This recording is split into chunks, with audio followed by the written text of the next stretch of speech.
그러면 국내 주식시장으로 넘어가고요. 최슬리 모닝브리프 국내 주식시장 동향도 오늘 마지막 순서로 진행을 하겠습니다. 다음 주부터 저희가 운용이 시작되기 때문에 운용상의 보안 문제 때문에 최슬리 모닝브리프는 앞으로 비공개적으로 운영하도록 하겠습니다. 지난 수요일 국내 증시 말씀드리겠습니다. 미국 증시 상승에도 불구하고 화요일에 미국 증시 상승했었는데 수요일 국내 증시는 양지수 모두 약보합으로 마감을 했습니다. 장초에는 AMD 호실적 여파에 따른 삼성전자나 SK하이닉스 등 반도체 섹터 중심으로 강세 흐름이 보였었지만 당일 저녁 FOMC를 앞둔 경계감과 미국 10년물 국채금리 상승 지속 등이 증시 하락의 주요 원인으로 작용을 한 것으로 보이고요. 원달러 환율이 소폭 하락하긴 했지만 여전히 1260원 이상으로 외국인 수급 여건이 개선되지 못하고 있는 상황입니다. 업종별로 보시면 자동차, 은행, 그리고 에너지 화학, 보험 쪽이 강세를 보였고요.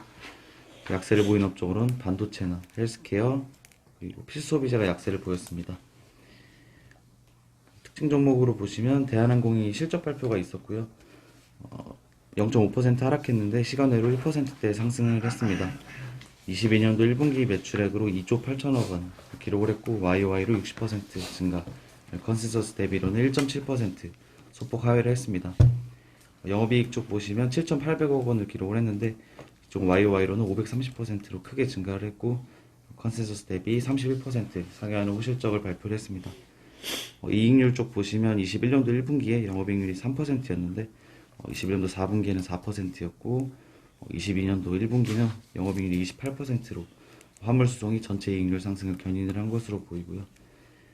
이번에 유류비 증가로 인해 일부 실적 우려감도 있었는데 화물 및 국제여객의 매출 증가로 인해 비용 증가가 상쇄되었다라는 서치 코멘트가 있었고, 해상 운송의 정체가 예상보다 느리게 완화되면서 항공을 통한 급송 화물 수요가 꺾이지 않고 있다라는 코멘트가 있었습니다.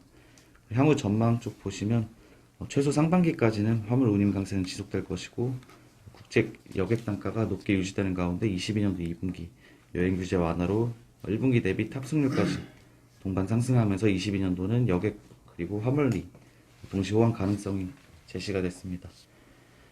하나금융지주가 2%대 상승을 했는데 금융주들이 모두 강세를 보였습니다. FOMC 회의를 앞두고 미국 10년물 국채금리 급등 영향에 미국 은행주가 강세를 보인 바 있는데 좀 이에 동조화된 것으로 보이고요. 국내 국채 10년물 금리는 3.43%를 기록을 했었고 2014년 5월 이후 8년 만에 가장 높은 수준을 기록을 했습니다. KB금융이나 신한지주, 우리금융지주 모두 강세를 보였고요.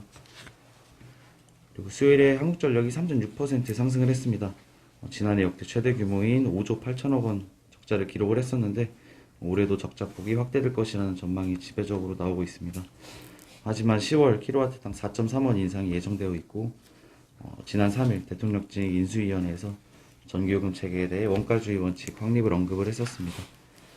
그래서 이번 연도 실적은 실적 개선보다는 정책 기조 변화로 인한 기대감이 반영되면서 주가가 상승 추세에 있는 것으로 보여집니다. 카카오가 수요일에 실적 발표가 있었는데 0.5% 상승을 했습니다. 22년도 1분기 매출액으로 1조 6천억 원을 기록을 했고 QOQ로는 7% 감소했고 컨센서스 대비로는 5% 하회하는 실적을 발표를 했습니다. 이익 쪽에서는 1,600억 원을 기록을 했는데 이쪽은 QOQ로는 45% 증가를 했습니다. 지난해 4분기에 성과금이 찍히면서 이거는 기저효과로 좀 증가한 거로 보이고요. 컨센서스 대비로는 1.8% 하회를 했습니다. 사업 부분별로 보시면 톡비즈 쪽은 4,600억 원을 기록을 했고 YOY로 23% 증가, QOQ로는 3% 감소를 했는데 이 톡비즈 쪽이나 포털비즈는 광고 쪽인데 1분기는 좀 계절적 비수기로 이쪽은 QOQ로 모두 감소를 한 모습입니다. 기타 플랫폼 쪽 보시면 모빌리티와 페이의 비즈니스 모델 확대로 전년 대비로는 성장을 했는데 계절적 비수기 영향으로 전분기 대비로는 감소를 했습니다.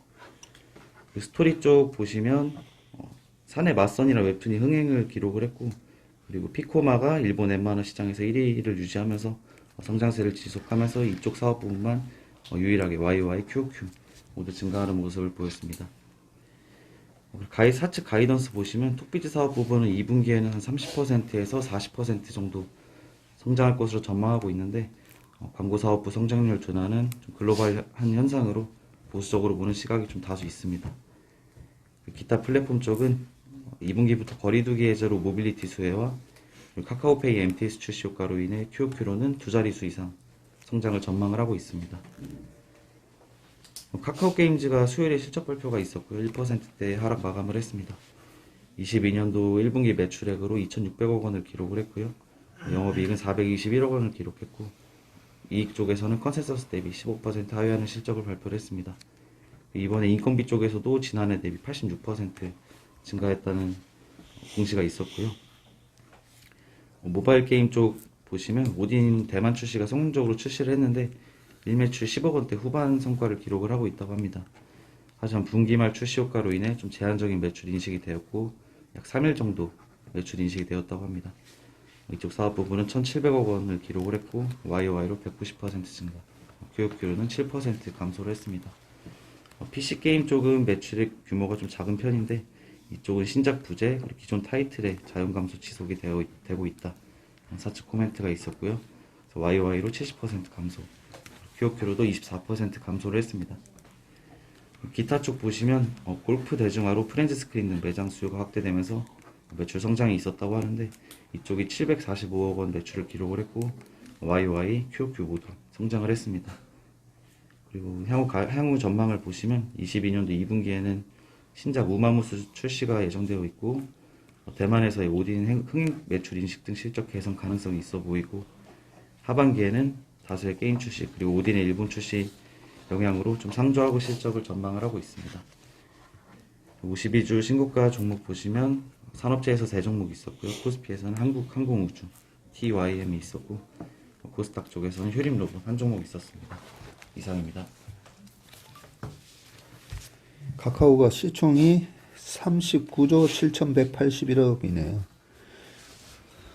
그리고 이 실적 발표에서 중요한 이 브레이크다운 해놓은 거, 톡비즈가 우리 카카오톡 할 때 그냥 광고 뜨는 그거지? 선물하기까지. 아, 선물하기까지. 야, YOY로 23.4% 증가에 4,610억이 이 톡비즈로 돈이 들어오는 거네.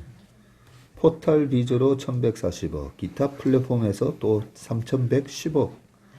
전부 매출이 포털 비즈만 마이너스 2.9%고 기타 플랫폼도 플러스 52%.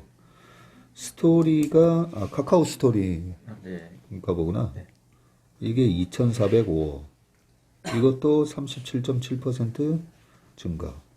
게임은 88.7%. 이거는 게임은 이제 카카오 게임즈랑 이거 연결로 잡히는 거야. 네. 이런 회사가 이 분기의 매출을 1.65조, 영업이익이 1,500억. 그래서 올해 예상이 영업이익이 한 8천억, 1조, 저번에 한 1조 2천억까지 봤었던 걸로 기억하는데. 오늘가 8,600억. 우리 문 부장이 또 해놓은 게 있구나. 올해가 8,600억이라고요? 영업이익이. 작년이 5,900억이니까 6천억. 올해가 8,600억이면 전년 작년 대비해서 45% 증가네. 지금 인원 추이면 크게 이 컨센 8,600억을 하는 데는 크게 무리가 없을 수도 있어 보이고, 재작년이 4,559억, 4,500억, 6천억, 8천억대, 그리고 내년이 1조 1천억대, 이런 식이다, 그죠? 그럼 이제 이익 증가율만 보면 되니까, 이익 증가율이 올해는 45%.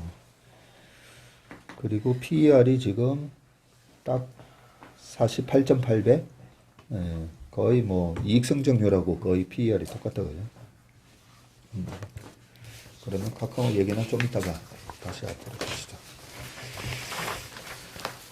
국내 시장 리포트 나온 거 있나요?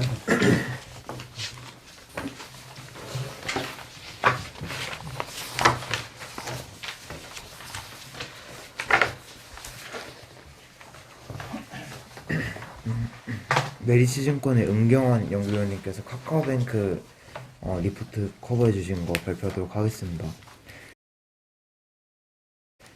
리포트 제목은 성장에 대한 물음표고 22년 1분기 실적 리뷰를 해주셨습니다.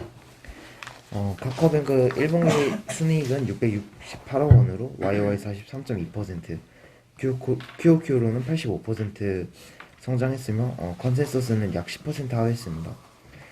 지난 2월에 출시한 온라인 주담대 상품의 초기 성과가 미미했고 중금리 대출 취급 강제 장단점이 극명하게 나타났다고 했습니다. 님은 큰 폭으로 개선됐지만 수수료 이익은 큰 폭으로 개선됐고 수수료 이익은 비교적 안정된 성장세를 유지했으나 핵심 이익이 8.4% 수준으로 기존 은행권과 뚜렷한 차이점을 보이지 못했습니다. 또한 이제 규모의 경제를 달성한 시중은행은 님과 충당금이 주가 핵심 변수인 반면 카뱅은 대출 성장이 가장 중요하다고 전했습니다. 이에 카뱅은 2분기 주담대 대상 및 한도 확대, 4분기 개인사업자 출시 등을 통해 성장성을 확보하겠다고 밝혔습니다. 다만 각종 대출 규제와 비우호적인 대내외 여건을 감안하면 시장의 눈높이를 충족시키기에는 무리가 있어 보인다고 전했습니다. 이상입니다. 네, 서부 T&D 말씀드리겠습니다. 키움증권의 오은진 연구위원님께서 작성해 주셨습니다. 올해 실적 반등이 좀 기대가 되는데 코로나로 인해 부진했던 호텔 부분의 실적 회복이 기대가 되고 있습니다.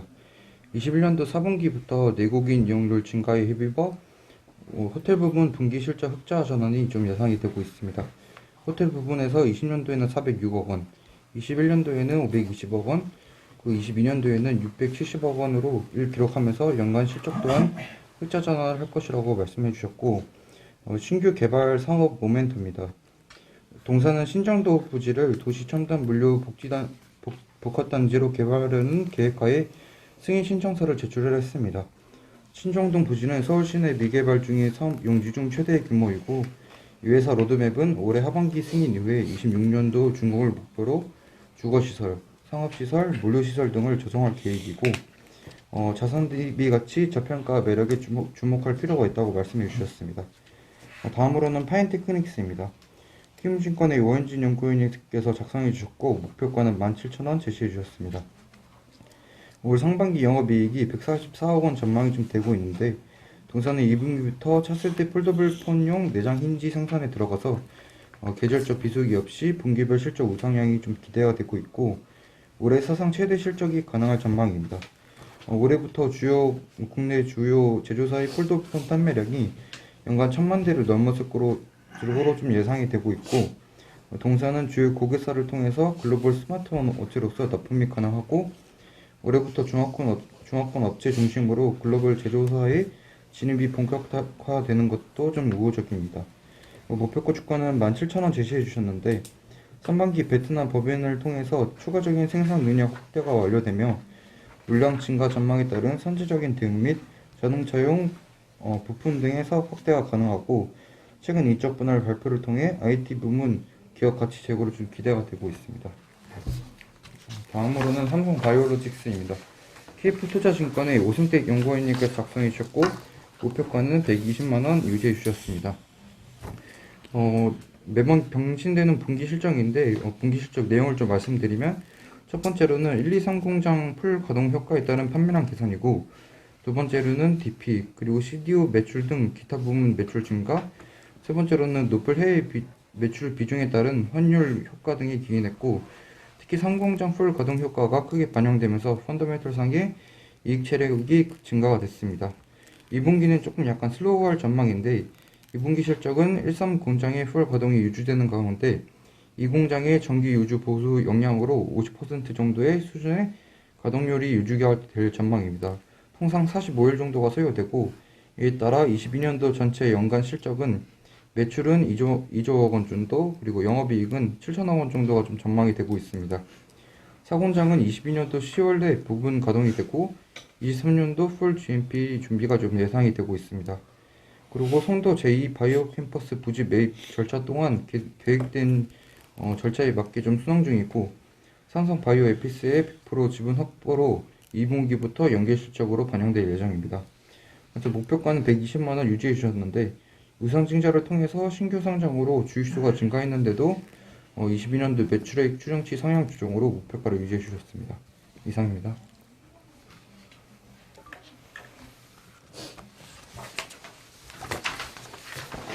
삼성바이오로직스 보면 강남 아파트 같아요. 강남 아파트. 비싸가지고 이렇게 좋은 실적 발표하고 작년에도 거의 계속 서프라이즈였잖아요. 그죠? 재작년 코로나 때도 보면 빅7 중에 바이오가 있었고, 그죠? 그 바이오 중에 삼바랑 셀트리온 그렇게 있었었는데, 근데 셀트리온 주가는 최근에 계속 좀 흘러내리는 거에 반해서 삼성바이오 같은 경우에는 70만 원 정도 갔다가 또 올라오고 그러면서 좋은 건 알겠는데 살려고 보면 PBR 8.6배에다가 PER도 100배 가까이 되다 보니까 살려면 좀 비싸서 손이 안 가고, 그런데 매출 지금 보시면 작년 동기 대비 YOY 96% 증가고 영업이익도 137% 증가니까 이 PER 그죠? 100배가 또 합리화되잖아요. 과거 이재용 회장, 부회장 그 재판이 있었을 때 28만 원, 뭐 26만 원대 정말 야 싸게 살 기회를 준다, 뭐 그런 생각을 하고 얘기를 막 우리가 회의 때 했었는데 늘 보면 참 강남 아파트 같은 주식이다 이런 생각이 듭니다. 자, 그러면 수고하셨습니다. 오늘